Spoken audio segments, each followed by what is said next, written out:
The acting chairperson of the West Tripura Jilla Parishad, Vishwajit Sil, has abandoned his official vehicle in favor of an eco-friendly battery-operated electric auto rickshaw for his daily commute and official field duties.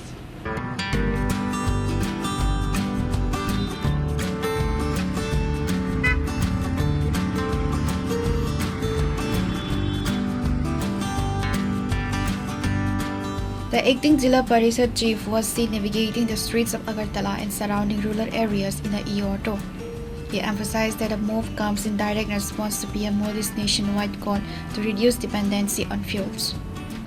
আপনারা জানেন যে আমাদের সারা পৃথিবীর মধ্যে বিভিন্ন জায়গায় যুদ্ধবিগ্রহ চলছে, তো সেই জায়গায় আমাদের দেশের যশস্বী প্রধানমন্ত্রী, আমাদের দূরদর্শী নেতৃত্ব, উনি ডাক দিয়েছেন যে আমাদের যাতে জ্বালানি যাতে আমরা সাশ্রয় করতে পারি, কম খরচ যাতে সবাই করে, তার জন্য তিনি জনগণের কাছে আহ্বান রেখেছেন।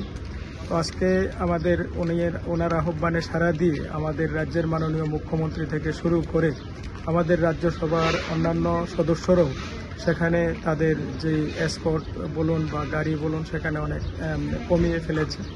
তো আমি পশ্চিম ত্রিপুরা জেলা পরিষদের পক্ষ থেকে আমিও আজকে আমাদের যে গাড়ি, সেই গাড়ি আমি নেইনি। আমরা আমাদের যে ইলেকট্রিক অটো আছে সেটা দিয়ে আমরা আজকে চলেছি।